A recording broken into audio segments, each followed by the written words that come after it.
जय श्री राम, जय माता दी। शिव ज्योतिष कार्यालय में आप सभी का बहुत बहुत स्वागत है। तो आज का बहुत ही रोचक विषय, ये कथा आप ज़रूर सुनना, पूरा कथा सुनना, क्योंकि आपको जो कथा सुनाने जा रहे हैं ये कथा श्रीमद् भागवत की है। जो भाद्रो महीने के चौथ के दिन चांद को देख लेता है तो ऐसा हमारा शास्त्र कहता है और सत्य भी है कि उस व्यक्ति को कलंक जरूर लगता है।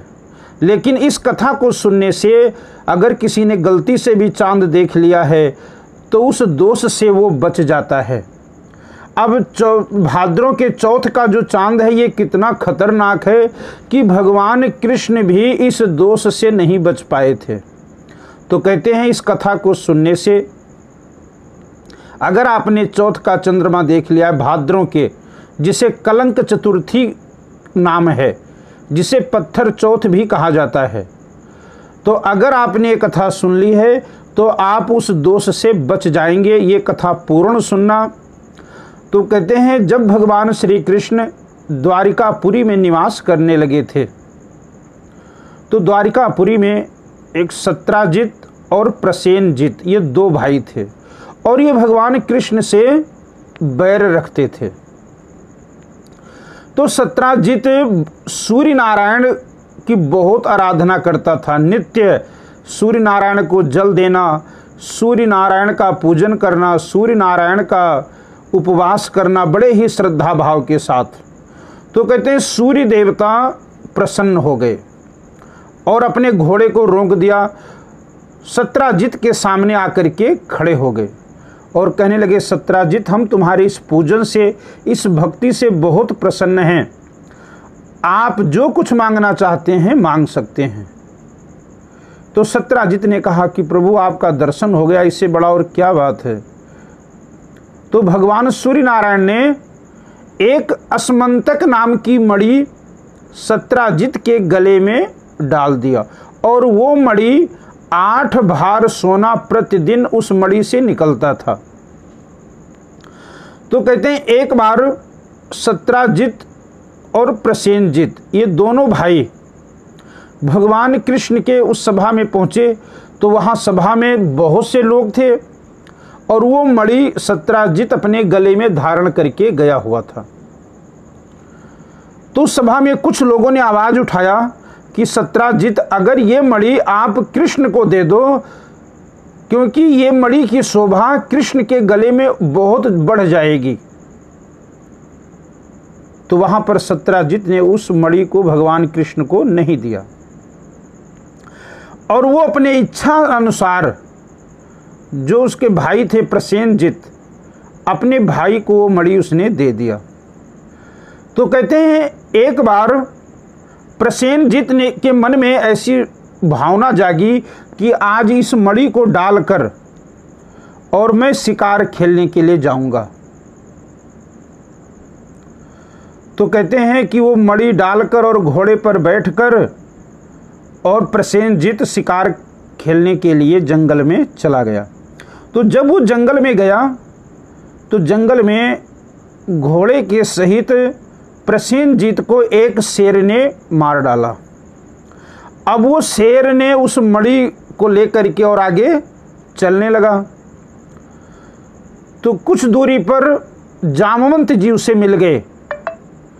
तो जामवंत जी ने उस शेर को मार दिया और मणि लेकर के अपने गुफा में चले गए। अब इधर 1 दिन बीता, 2 दिन बीता, 3 दिन बीता।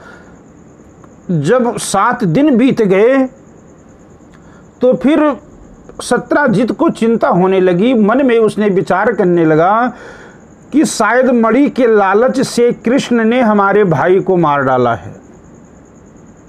उसने अपने पत्नी से ये बात कही और उसकी पत्नी ने पड़ोस में कहा। ऐसे धीरे धीरे ये बात सारे समाज में फैल गई कि मणि के लालच में कृष्ण ने हमारे भाई को, प्रसेनजित को मार डाला है। जब भगवान कृष्ण को पता चला ये बात तो भगवान कृष्ण ने तो भाई को उनके मारा नहीं था, प्रसेनजित को। तो भगवान कृष्ण ने अपने सभी मित्रों को साथ में लिया, अपने सेना नायकों को साथ में लिया और मणि की खोज के लिए निकल पड़े। अब भगवान कृष्ण के मन में चिंता सता रही है कि अगर मणि नहीं मिलती है तो हमारे ऊपर ये कलंक जो लगा है, ये झूठा कलंक हमारे सिर के ऊपर लगा रह जाएगा। तो भगवान कृष्ण द्वारिकापुरी से निकल पड़े और ढूंढते हुए जब आगे पहुँचे, बहुत दूर आगे निकल गए, तो क्या देखते हैं कि घोड़ा भी मरा पड़ा है और प्रसेनजित भी पड़ा हुआ है। और जब कुछ दूर और आगे चले तो वहाँ पर क्या देखते हैं कि शेर भी मरा पड़ा है। तो पैरों का चिन्ह देखते हुए भगवान कृष्ण आगे के तरफ चल दिए। तो वो पैर का चिन्ह रीछ का दिखाई पड़ा, जामवंत जी का वो दिखाई पड़ा। तो कहते रीछ का पैर देखते हुए, चिन्ह देखते हुए भगवान कृष्ण एक गुफा में पहुंच गए।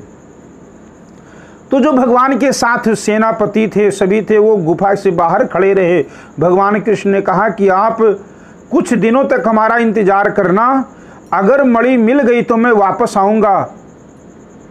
तो कहते हैं भगवान कृष्ण उस गुफा में प्रवेश करते हैं। तो वहाँ पर क्या देखते हैं कि जामवंत ने अपने पुत्री को वो मणि दे दिया था और संकल्प किया था कि जब हमारे पुत्री का मैं विवाह करूँगा तो ये मणि में दहेज के रूप में अपने बेटी को दूंगा। अब भगवान कृष्ण ने जब अस्मंतक मणि को देखा तो भगवान कृष्ण अचंभित रह गए कि ये तो हमारे ऊपर झूठा आरोप लग रहा था, लेकिन ये मणि तो इस गुफा में है। तो भगवान कृष्ण ने जामवंत से कहा कि ये मणि हमें वापस दे दीजिए, क्योंकि इस मणि के पीछे हमें कलंक लग रहा है, मिथ्या दोष लग रहा है हमारे ऊपर। तो जामवंत ने कहा बिल्कुल नहीं, ये मणि मैं नहीं देने वाला हूं। तो जामवंत और भगवान कृष्ण का बाहु युद्ध होने लगा। और ऐसे करते 7 दिन जब बीत गए तो गुफा के बाहर जो प्रतीक्षा में खड़े थे इंतजार में सेनापति, वो भी पश्चाताप करते हुए और द्वारिकापुरी लौट गए। क्योंकि उन्हें पता चला, उन्होंने सोचा कि 7 दिन हो गए कृष्ण बाहर आए नहीं, तो शायद गुफा में खत्म हो गए, पूर्ण हो गए हैं, इनकी मृत्यु हो गई है। अब इधर 21 दिन तक वैसे बाहु युद्ध होता रहा, हाथों से लड़ाई होती रही भगवान कृष्ण की और जामवंत की। ना ही पीछे जामवंत ही हटता है और ना ही पीछे कृष्ण भगवान ही हट रहे हैं। लड़ाई चलती रही। तो भगवान कृष्ण ने जब एक पीठ के ऊपर जोर से प्रहार किया, अपने हाथों से मुष्टि का प्रहार किया, तो जामवंत को बात याद आ गई। क्योंकि आपको बता दें कि जब त्रेता युग में भगवान राम लंका पर चढ़ाई किए, रावण मारा गया, सारे राक्षसों का विनाश हो गया था, तो जामवंत जी केवल सलाह देते थे। तो जामवंत जी राम से कहने लगे कि प्रभु, सभी ने तो आपके लिए लड़ाई किया राक्षसों से, लेकिन हमें मौका नहीं मिला। तो भगवान राम ने कहा था कि जामवंत तुम चिंता मत करो, तुम जा करके इंतजार करो और ये इच्छा मैं तुम्हारी अपने हाथों से पूरा करूंगा। तो इस प्रकार से राम जी ने उस समय वरदान दिया था। तो जब भगवान कृष्ण ने मुष्टि का प्रहार उसके पीठ पर किया तो फिर त्रेता युग के राम जामवंत को याद आ गए और जामवंत भगवान कृष्ण के चरणों में गिर गया कि प्रभु, अगर आप मुझे पहले बता देते तो महाराज मैं आपके साथ लड़ाई क्यों करता। तो भगवान कृष्ण ने कहा अच्छा कोई बात नहीं, छोड़ो, अब मुझे मणि दो। तो जामवंत कहने लगा महाराज मैंने संकल्प कर लिया है कि मैं अपने पुत्री के विवाह में ये मणि दूंगा दहेज के रूप में। तो श्री कृष्ण ने कहा कोई बात नहीं, अगर आपने ऐसा संकल्प किया है तो जामवंती को हमारे साथ भेज दो पत्नी बना करके। अब भगवान कृष्ण मणि और जामवंती को लेकर के चल दिए द्वारिकापुरी। तो अब इंतजार करने लगे भगवान कृष्ण की अगर दिन में लेकर के गए तो सारा द्वारिकापुरी इकट्ठा हो जाएगा कि आपने ये राज कहाँ से ले आए, ये जामवंती कहाँ से ले आए। तो उन्होंने कहा कि ऐसा करना देवी, जब रात हो जाए तो हम अपने घर पे चलते हैं, और जब रुक्मणी आपके पास आएंगी और वो आवाज़ लगाएंगी कि आप गेट खोलो, दरवाज़ा खोलो, मैं आपका मुंह देखना चाहती हूँ, तो आप उनसे 11 एकादशी के व्रत का पुण्य मांग लेना। और जब आप ऐसा पुण्य मांग लोगी 11 एकादशी का, तो तुम्हारा जो रूप है ये सुंदर हो जाएगा और तुम मनुष्य के रूप में हो जाओगी। तो कहते हैं भगवान कृष्ण इस प्रकार से समझा करके और द्वारिकापुरी पहुँचे। सुबह के समय रुक्मणी जी आई और भगवान कृष्ण से कहने लगी कि प्रभु, ये दरवाज़ा बंद है, ये दरवाज़ा क्यों नहीं खुल रहा है।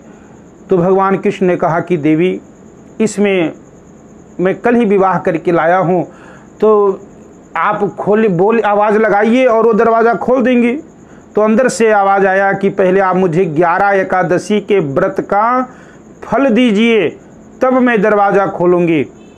तो जामवंती ने जब इस प्रकार से अंदर से आवाज़ लगाया, तो फिर कहते हैं रुक्मणी जी ने संकल्प पूर्वक अपने किए हुए एकादशी के व्रत का फल जामवंती को जैसे दिया, तो उसका रूप ही बदल गया और एक सुंदर वो राजकुमारी के रूप में आ गई। और इधर मणि भगवान कृष्ण ने सत्राजित को बुलाया और सत्राजित को वो मणि वापस दिया।